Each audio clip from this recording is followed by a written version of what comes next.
Hello everybody and welcome. So there's been a lot of talk recently about grinding and weapons and mainly the lack thereof for regular players. I want to discuss some recently released information and my thoughts on all of this and what it means for the future of Destiny 2.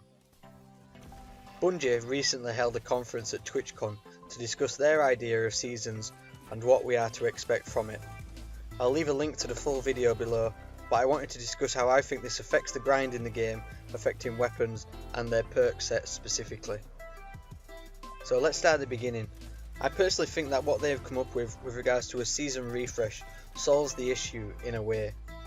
By the sounds of it, many weapons are going to be re-rolled and refreshed in either their perks or from kinetic to energy weapons or vice versa.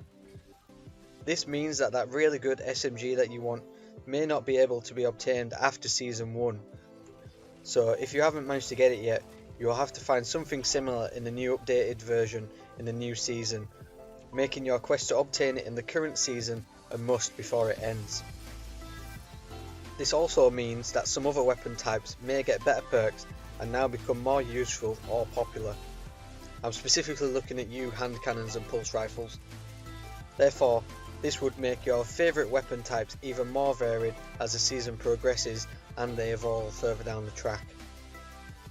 As the seasons are only going to be a few months each year, it actually makes the grind to get the god tier like weapon real and a challenge before the season ends, and that sought after weapon you wanted no longer exists when the season ends.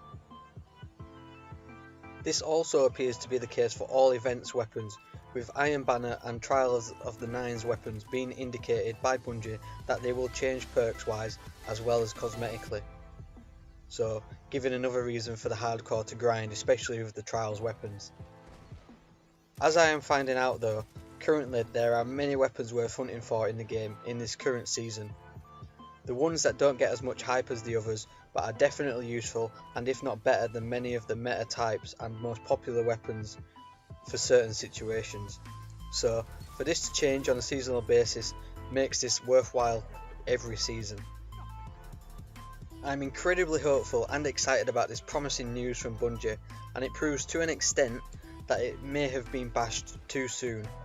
I for one cannot wait to see what Season 2 brings, and the look of the new gear, emotes and ships available makes keeping on playing this game even easier and gives others a great reason to come back on a regular basis. I'm hoping that this seasonal change is true for the majority of weapons in the game, including the rares, as these two are more useful than meets the eye, and I'm sure Bungie specifically designed it in this way to get players to look more in depth at the weapon stats each season than just throwing all the rares away as we used to do routinely in Year 1.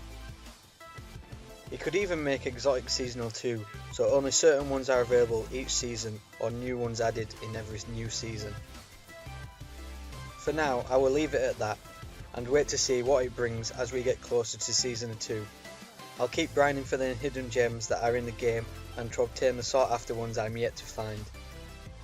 Will this solve the content drought in the short term? Maybe not, and probably not to everybody's liking, but it sure helps, and it shows what we are likely to expect within the next year from Destiny 2.